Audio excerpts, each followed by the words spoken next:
Hey guys, this is Hell Hades. This is a Raid Shadow Legends video. Guys, it's time. It is time to embrace the Hydra. Okay, I've not been enjoying Hydra content so far, but I'm going to get myself into it and I'm going to start to do some videos to help you guys out to at least get through the first couple of stages of Hydra. The main reason is, Clan Gold's become so valuable that we kind of have to do it, right? We have to get involved. We have to push ourselves. And I'm going to start this video by still calling out, Clarium, this is to you, how I think it should change. And I actually feel like you could make some tweaks to this boss mode and it will become super fun really quickly. As it is, it's just fairly inaccessible to most of the player base, in my opinion. Anyway, we're going to get into it. I'm going to talk you through some mechanics that you need on your team to help you beat Hydra. I'm going to show you kind of my team running as we chat. And I'm also going to talk you through some of the best champions currently in the game to tackle this beast of a boss. Let's unwrap the Hydra. All right then. So firstly, some things that I think would be good to change. And I don't think this is too hard to do. I might be wrong. I'm not a coder. I'm not a game coder. Basically, they should have an easy mode and a normal mode. Easy mode, perhaps the player only has to face 2 heads. Yeah, not 4 heads, and they don't randomly respawn. They respawn with the same 2. Okay, it may be that each day those heads are different, but easy mode, you only face 2 heads. And the requirement for chests is just much lower damage. Yeah, you don't have to have Mithrala drops. You don't have to have as anywhere near the sort of level of drops, but you need a mode to get people into it from an earlier stage. My free-to-play, I've been playing 50 odd days, can fight normal, and I get like 100k damage. I get no damage. Yeah, I just don't have anywhere near the capability of doing it. So you're kind of alienating most of your player base right now by not having a mode that they can start with. Normal, maybe you keep it as 2 heads, but they can randomly rotate, or you push to 3 heads and they don't randomly rotate. Hard, you go to 4 heads and they don't randomly rotate. They just pop back up as themselves. And then from Brutal and Nightmare, yes, fine. Do all the crazy stuff you're doing right now. Keep it hard. That's one pretty simple change I would add to start to open this game mode up to a wider player base.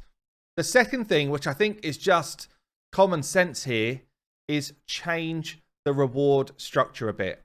Clan Gold, okay, now there's a clan shop, which is actually pretty damn sexy, I'd say. There's some good stuff in it. And there's a lot of people that will want to push for Clan Gold. And I've been saying this a while now, but once you've got one of these champion fragment type of people, why not switch it with something like life tokens or previous fusion currency, like some other reason to carry on the grind? Because once she's gone, I feel like a lot of players just stop playing this game mode at the moment. Obviously, you've got two gear sets in here, which are just pretty toxic in the game and very strong. Yeah, Protection and Stone Skin, both incredibly strong sets. But if you just added a gem count in here, a shard chance in here, you would just get way more engagement in this game mode. Maybe a book chance as well. Yeah, 3 things: gems, shards, and books. It is massive. Like, it's massive for people's want to participate in a game mode, and they're not in any of the level drops. Yeah, even if you go right up to Nightmare, it's just more of the same. Like, it all along the way, change the reward structure to get people more engaged in this game mode. Once you've done those things, I think people start to engage here. Yeah, we know we've had a new head teased. I don't know if it was an April Fool's joke, but I'm pretty sure it falls in line with the timelines that you guys were working to. So there is another head along the way. Fine, whatever. We'll deal with another one, whatever. And I have seen like some people, once you start getting into the tactics of this, it does start to become a bit fun. Like, as I'm starting to push harder and harder on it and starting to actually look out for different strats and stuff, actually, it could be pretty fun. But it's just too much RNG at lower levels to get people into the mix of it. Like, it's almost like you've set people up on Nightmare, and then it's Nightmare with extra stats, Nightmare with extra stats, Nightmare with extra stats. And, you know, that's a pretty hard ask for someone who's coming in to start playing this game mode. So look, I'm going to get off my high horse about how silly it is for the average player, and we're going to get into who can actually help you in this game mode. Okay, then let's start with some of the most important debuffs to play, and I'm going to kind of talk about heads as we do this. So Head of Decay, for me, is actually the most annoying head. It's actually the most frustrating head. The one that cleanses off their team, okay? If you've got Head of Decay alongside this Head of Blight, which is what they enjoy doing right now, we've had it in the last 2 rotations. Basically, what you need to do on your first rotation ability is decrease speed the Head of Decay so that their order swaps. At the moment, what's happening is the Head of Decay does a full cleanse of any debuffs you put out there, and then the Head of Blight puts out his poison clouds, and at that point, damn, it's all messy. It gets very messy. So there's some champions that can just do that well. Tomb Lord is a good fix for this. Stag Knight is decent for this. Scylla Drakes can do this. It's anyone who really has got an A1 decreased speed. But you see here, we've got the Head of Blight alongside Head of Decay. And you see in terms of turn meter, actually the Head of Decay will go first. Yeah, so you have someone who can do a good attempt at a decreased speed. Even Tomb Lord is the wrong affinity, same as Seal. But you've got a better chance with Tomb Lord to land it. There it is. Decreased speed goes on. And then their order swaps. And that's like paramount to be able to deal with this boss in terms of the start. Once you've got that start out of the way, it's actually much easier because you put a decreased speed here. As I say, Stag, Seal, Tomb Lord. Some people are using the A3 from Royal Guard and just regrouping until it lands the right way around. Like one lands here, one doesn't land here. It's not a bad way of doing it because this is a weak hit potential here. So it's actually not a bad shout to do that. Some people use Krisk and just do his A1 AoE and regroup until it lands here and not here. Yeah, so, and it's literally just for that first hit. So it's not a terrible way of doing it. You then want to have, against this Poison Cloud dude, someone with block buffs. Yeah, so block buffs is king against Hydra generally. Udo is probably the best champion in the game for it right now, but you've got Umbral, you've got the new Priest dude that we had a chance to pull shards for the other day. Yeah, anyone who's got that AoE block buffs becomes a really powerful skill against Hydra. Gerptuk's not terrible for it either, but Udo is actually one of the best in class because she also brings a big old heal to face this as well. So you've got block buffs, massive skill, decrease, speed is a massive skill. You've got to bring some damage, right? Where's your damage coming from? A lot of these are so tanky that even putting decreased defense on barely scratches the surface of the damage they're going to take. AoE enemy max HP champions are massive. Royal Guard stands out as the best one. Husk is also good. If you've got single target enemy max HP champions, they're still not bad. But Royal Guard coming in and throwing out the big slams. I mean, we're still talking like really minuscule damage here, like 150 odd K. Once all the heads are popped, they do take a lot more damage. Things like poison here is almost useless across the board. There's very few of these heads that will take a poison. Yeah, so if we go in here with this poison cloud, the only one taking it, oh no, we've got 2 in this rotation taking poison, but generally there's like I think there's only 2 heads that even accept poison. Now you've got this cheeky fella that's I think it's almost in every single rotation right now. Head of Mischief. What does he do? The most annoying thing that he does is he steals buffs from a target. Okay, he steals buffs and he steals turn meter as well. And then he basically spreads those things around to his team. So block buffs will stop that happening, that spread, and will stop him stealing your buffs to himself, but he'll still take them off of your dude. What you actually need to do in this situation is try and make sure that you're deciding who is going to have the most buffs. Okay, so there's some champions in the game who just do this better than others. Yeah, there's some champions who just give themselves more buffs naturally. So one that comes to mind that a lot of people are using as pretty damn OP here is Lord Champfort. Lord Champfort has got this passive where he puts a shield on himself. Yeah? So it just means that he's always going to have one more buff than everyone else. Whoever it is that you decide is going to be your kind of buff still target, a bit like when you've got a stun target in Clan Boss, the buff still target needs to be high resistance because you can actually resist some of these mechanics going on. So this dude if you were running like this, you want to be running like a decent level of resistance. So if you want to find out how much resistance and stuff you actually need, you can come to hellhades.com. You can do this for any content, by the way. The raid stages tool. And then you just choose the encounter you want to fight. So we're choosing Hydra here. Choose Hydra rotation 5. Let's say we want to fight it on hard. And then it gives us the stats for all of the heads. Yeah, and what you want to be looking at is how much accuracy do the heads have, and therefore how much resistance do you need?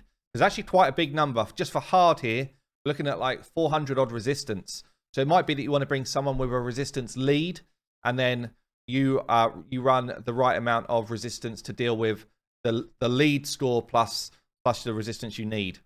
Just while we're on this screen, let's just take a look at some of the stats of these heads, right? So decreased attack is pretty damn powerful when they're all running, you know, between 6 and 10k attack on their damage numbers. Yeah, especially if you've got Head of Wrath who puts increased attack on himself.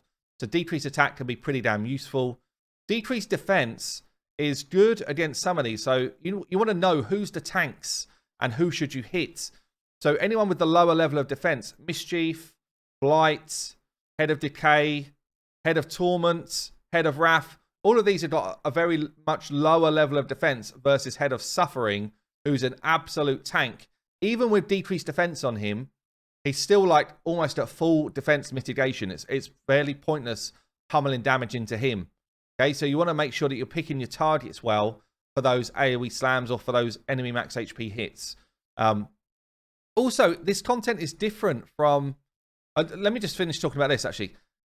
Lord Chamfer is good. Christ is kind of like God tier for this as well. Burgess is actually doable for this. Someone I saw, Authentic, saw one of his videos. He was using Skull Lord Vargal because he puts a self buff up, which is strengthen. He puts a single buff on himself.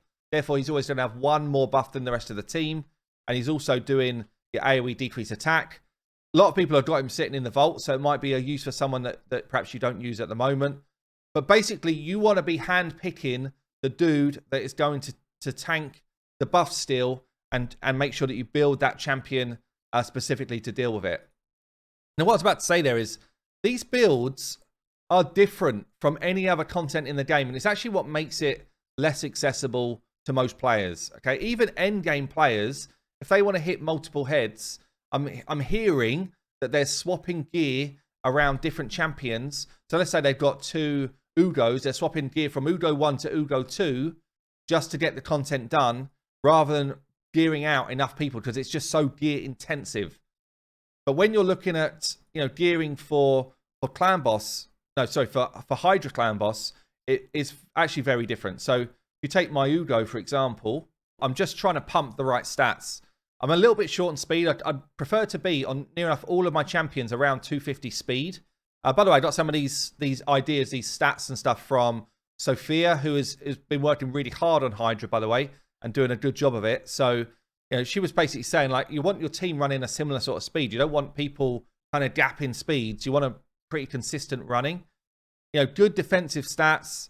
I'm not really worried about damage numbers from her. I'm worried about damage numbers just from my damage dealers. Everyone else, we're building to stay alive. We're building to keep their abilities running. It's all about their abilities they're bringing, not the damage that they're bringing. I got my resistance up, and I've got my accuracy up. It's probably a touch low, but the accuracy numbers are actually not insane. It's more the resistance numbers that are insane. Anyway, it's much more of a defensive-based build. You see, I don't have life steal gear on anyone on my teams. It's because I'm not hitting hard enough to do like the full heals that we see from Clan Boss. If we go back to that raid stages tool and we look at the overall HP of these bosses, it's actually quite low. So War Master and Giant Slayer actually don't do anywhere near the level of damage that we see on other bosses. And it kind of makes me think, actually, and I need to change this. Running your War Masters, you're getting tickles. You are getting some hits away, but not a lot. You're almost better off running the tier 6 masteries, which either give you the accuracy you need or the resistance you need. Or if it's a tank, you know, tanking up some of the damage from your damage dealers. Or it's a different fight. everyone's builds do not want to end in War Master or Giant Slayer in this content. You want to be building people to just do their jobs, okay? Most of your support-based units that are pushing out your debuffs, you probably want like your Master Hexer and your Sniper to increase your chances to land it and to make it land for longer, providing you're kind of running the fight right. So just bear those things in mind, that it's a very different fight. The people that are going to do damage, you do want to have your damage masteries on. So something like Helm Smasher here is maybe even better than War Master for damage, which is unusual for most of the fights we've got. My Tunisia is a good damage dealer here. She will hit harder with Helm Smasher and she'll get more damage out, I think, than if War Master's out there. So just kind of make sure that you are tailoring your masteries to the type of unit they are. Someone like a Duchess, if you're lucky to have one, you know, you want to be running your Duchess more like a PvP type of build. You know, you want her to be getting her turn meter back to revive your team. She's a reviver in this. She's not a reviver stroke damage dealer. It's not the way Hydra works, as far as I'm seeing. Now, when you've got champions who rely on a specific skill to do their damage, this reflex set is actually pretty godlike. So I am farming Ice Golem right now. I'm actually farming Ice Golem anyway for a clan boss build I want to do with Krisk. But I think people like Geomancer with their burns, people like Royal Guards, you know, reflex can be awesome to get those abilities back quicker. The same thing can be said for refresh accessories. So if you've got these refresh rings that you get from the bazaar, any other pieces on your damage dealers where they've got a skill specific to their damage, then this gear set can be actually super crucial. So when I'm building out, you know, an enemy max HP champion like a Royal Guard, I'll take the one that I'm actually using in content at the moment. I'm about to build one for this content. So my one I've got currently is all about just building as much damage as I can get. When you're building one for Hydra, you kind of want to do the same thing you would do as a newer player building a Cold Heart. Yes, you see my current Royal Guard build, lots of attack. I've got the crit rate I need, the crit damage I need, the accuracy I need, at the speed I need. You want to get to the speed you need. Accuracy, if you're going to need him to land stuff. If he's just there for damage, forget the accuracy. Crit rate, obviously, to 100, because you're not just dealing with one specific head with one specific affinity. Crit damage, yes, but you want to swap this attack for HP percent. So if I was going to rebuild him right now for Hydra, this would be an HP percent chest, just to give him way more survivability. Yeah, so there's just some fundamental things that you want to change. You know, the ring would be a HP percent ring just to give him, oh, it is anyway. But anyway, you would keep that on there as a chance of survivability. So any of your damage dealers, try and make sure that they've got enough kit to stay alive. And honestly, apart from the enemy max HP guys, HP burn is where your damage is coming from. So Geomancer, God tier for this. Even Drexar is not terrible, but any of the AoE HP burners are going to be a good shout to get some damage away for your teams. The other champs that just to kind of do crazy damage, if you've got one, a well-built Trunda can do a shed ton of damage in this fight, and mainly with her just obscene levels of damage anyway, but that's what you want. It's almost like the arena nukers are the people that could come in here and do some work. But HP burn is kind of where it's at. HP burn is just a better strat for the average player to put damage out.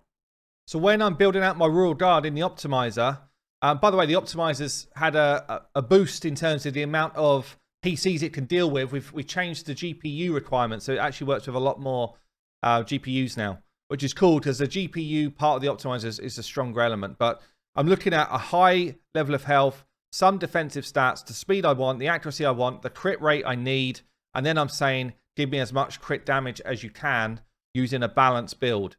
You can see here I've got the defensive stats I need, speed that I want, accuracy I want, and then it's just going to push crit damage up as much as possible after that.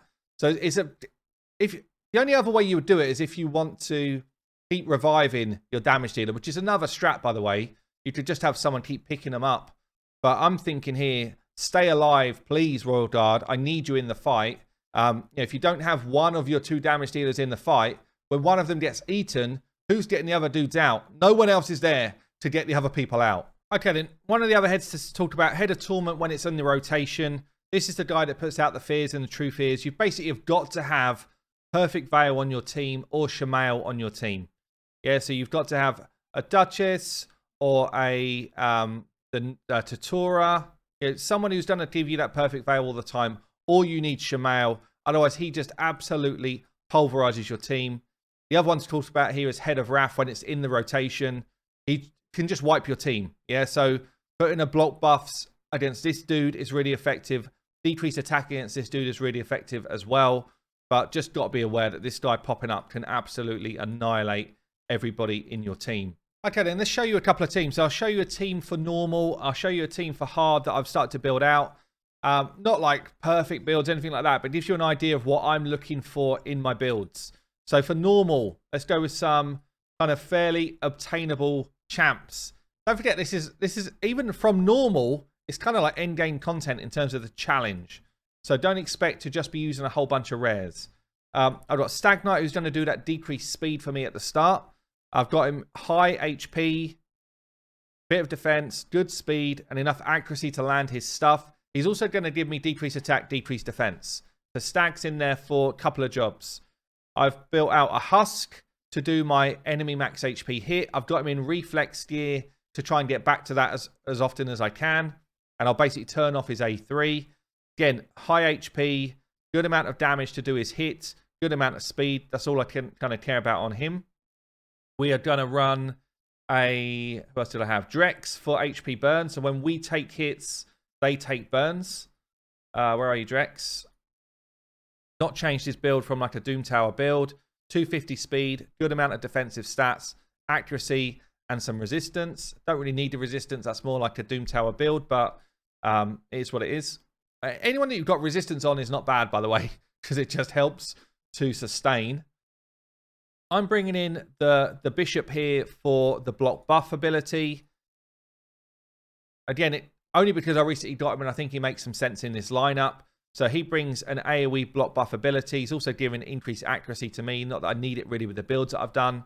He's also bringing like a shield and increased defense. And he's bringing a kind of cleanse ability of nasties. I don't know if this really benefits us here. He's got an aura as well. Now, I would say with Hydra, auras, don't just go for your speed aura like everywhere else. Yeah. Accuracy auras, resistance auras are both extremely strong against Hydra. So Bishop's in the lineup. I'm bringing in Vogoth as a bit of a healer. So Vogoth can bring me just like the ability to increase duration of debuffs, but mainly he's in there for heals and leech ability. Leech gives him more healing. So we've got a few cheeky characters in the mix. All of them built really to sustain, apart from the two people that are going to lay down some damage. I'm just turning off abilities that don't make any sense here. Main one I want to turn off is Husks. Retaliate so that I can get back to my despair quicker with that reflex gear. Everyone else really is just kind of in there to allow that damage to happen. So set that one up. Don't start on auto, because don't forget you need to do this specific start, especially on a couple of these rotations where these two heads are together, where you've got Decay next to Blight. You need to drop speed of Decay. I'm going to put my block buffs out there. Hopefully it lands everywhere. It does. I'm going to try and decrease speed here. It landed. If any of those two things didn't land, regroup, go again. Okay, but that's pretty much the fundamental now of this fight started. And you can kind of start to auto. Oh, no, I won't auto. I don't want to waste Husk's main ability, actually, before we've got some good stuff away. So I'm going to be targeting here either Blight or Decay because their defense numbers are low. I'm not going to do my big slam yet because I want decreased defense out there first. To get some damage away across the board. Obviously going to clean it all off in a minute anyway. As we take hits, we'll start to get burns out. So see, there's a cleanse, and now we're going to go after us. Now, the next thing he's going to do is he's going to try and single target cleanse whoever's got the most debuffs out there. So just bear that in mind. Now we get the decreased attack and defense away. Didn't land on himself. Might as well just go for some burnage. Remember, this guy's in here to burn. He's not in here to... I guess he could do... can he even do the decrease attack? No, only if provokes out there. So it doesn't even make any sense. So we'll just get a burn out somewhere. Beautiful. Burns do a lot of work for us here. And as we take more damage, we have more chance of burns. We're going to go for our enemy max HP steal. We're hoping that we kind of just get it back again. And that's pretty much the way this run is going to go for the foreseeable. So I'm going to let it play through, and then we're going to try a team against hard. So it's just important to say when someone's eaten, this is pretty obvious, but obviously pile your damage into that person. But also if you can get burns elsewhere, then that gives you a lot of damage coming in on this same head. So if you've got a burner that burns through attacking, spread the burns around as many places as you can. You want to get the people out of the nasty head as soon as you can. Obviously cleansing is going to mess it up, but you just kind of got to focus damage as best you can at that point. So I actually lose, or I've lost Husk quite far into the run. We're at 5.3 mil. I've got no reviver on this team. A reviver is really helpful to have, especially when you lose one of your damage dealers, because that's a big issue. All I can do now, I feel like I still hit the damage kind of cap that I need, as long as I keep burns spread around. So all I can really do now is just hopefully don't get Drex eaten and rely on the burns to do the job to finish the day. But it's going to be tight. And, you know, it might be the point where you're like, damn, I might even have to regroup once or twice if you get bad RNG or if you just don't play the fight that well. The more you do Hydra, the better you will get at kind of managing that type of stuff. And I've not done it a lot, so I'm still a weak source at managing Hydra, but I'm kind of getting better as I do it. So, you know, just a call out really. Can I get over that kind of required amount of damage? And I feel like I'm probably just about going to get there with the work that Drex does for me. As long as you can afford to, if you do pop heads, it is worth throwing some damage into that head, as long as there's not something else crazy going on. Like, don't throw damage into a head when, you know, you should be trying to keep the rest of your team alive or trying to get someone out of the kind of eaten state. But here we go, with one keyed normal with this team. Is it a free-to-play team? I don't know, really. It's a low spend-to-play team, at least. But we're only facing normal. It's more about, have you got the right type of mechanics in the team rather than kind of like pay-to-win type of stuff. It's more mechanics. Have you got the decreased speed going on, which is, you know, really I should have increased speed on my team as well. You know, it's a whole bunch of stuff you really want. But for normal, I feel like Drex and one other is enough damage. And then it's just a case of, have you brought the mechanics to deal with it? Let's bring a hard team out. Hard team, I mean, it really does get hard very quick. The amount of damage you need scales up a shit ton. So we're going to do that now. Let this one roll out, and I'll show you the team for that. What I love here, throwing the auto on. Drex on his own is like that. Come at me. Throwing out the burns. He is doing a shit ton of damage. 8.4 mil. He's a one-man army. Finally gets eaten. 8.5. There you go. Who's done the damage then? So this is the interesting part. Husk as my enemy max HP champion. 1 mil. Drex 4.8 mil. Yeah. Like, just let that sink in. HP burns are super strong. Really strong, as long as you are managing the cleanses and the block and your blocked buffs. So as long as you've got block buffs going on, Drex can be an absolute man-mountain in this fight. And he's obviously available from the Bazaar. And any of the other HP burn champions can be as well. Maybe even better than Drex, because Drex is relying on being hit to get his burns away. Whereas, you know, all of your Mordecai's, Geos, all ninjas, like, they're all pumping the damage out. But Drex, don't sit on it. Don't sit on your hands. This dude's available, and he's actually freaking awesome here. Right then, this is going to be the team for hard. So I'm going to run Ugo in regen set, high resistance, good-ish speed, and good survivability. We're going to bring in the turtle. First bit of content I've really built the turtle out for here. He's in Guardian set to try and protect my team with speed. He has got high resistance. He's going to be my kind of buff steel target for this team. 420 resistance, enough accuracy to land his stuff as well. Good speed, good survivability stuff. He's going to be running Bulwark, so trying to protect the rest of my team from damage. That's his role. He's damage protection, also puts out debuffs. He's also got an A1, which can land that decreased speed for me. So we're going to try and use him for my decreased speed meister. We've got ourselves a Duchess for reviving, protection. She's in regen gear, high resistance as well. So kind of like 3 support units so far. We're then going to bring in some damage. So I'm going to use Geo for damage. He's just in his kind of normal build that I had him in before. I don't know if it's going to be good enough, honestly, but we're going to try it. Good speed, enough accuracy. All of his damage comes from his passive. I would prefer him to be in reflex gear and to have some artifacts that refresh. So maybe I'm just going to throw some on, actually. A refresh artifact there. This is like bread and butter in terms of improving him. Like just getting 10% chance to get his A3 away again is actually massive, and he can still land his stuff. So we'll try that. But Geo as a damage dealer. So that gives us 1 damage dealer. Did I already call out Royal Guard? I don't think I did. Royal Guard as my other damage dealer. So similar idea to what we were just setting up. Royal Guard here. High HP. Good speed. More than enough crit rate. I'm not built brilliant. Some accuracy to land his stuff as well. And then we need 1 more. And I think we need someone who's going to be able to kind of maintain our team, really. Ideally, I'd like 2 block buff champions. So I could bring in someone like a Gerp Tuck, more damage, another block buffs. You could bring in a second Udo, honestly. A second Udo would actually be good. That's how good she is. If I hadn't already used a Bishop, he would be in this team. But yeah, there's a bunch of options here. I could bring in a Brogni. Brogni's actually not a bad shout here, just in terms of bringing healing plus more damage. Maybe we don't do that. Maybe we're bringing a Brogni. I think I'm going to go with I've got a choice here of the Geo Aura or the Duchess. I think the actual extra HP is going to be better for me here. And this is going to be an interesting one. So I've not tried this start before, but I guess it kind of makes some sense. We're going to try and get Krisk to... I don't need to do much else there. We're just going to hit the old AoEs. I'm going to try and get Krisk's A1 to land a drop speed here, but not here. That's what we want to do. It's actually only land it over here. So then it's a free regroup. You keep coming in until you actually land it where you want it to be. Okay, 3rd time lucky. We got it in the right place. So now we can just go in.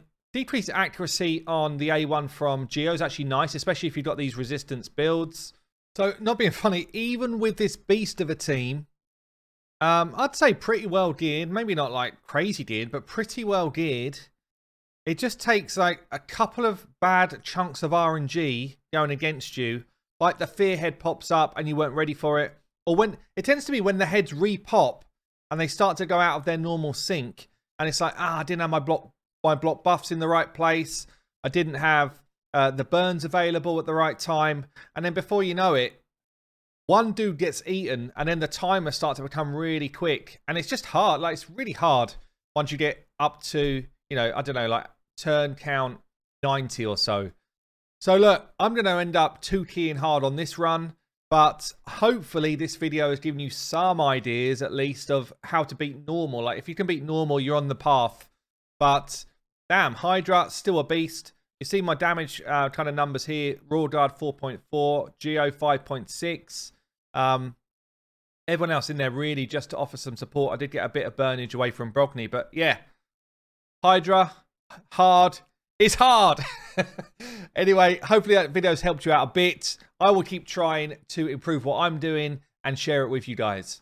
I've been Hell Hades. See you later.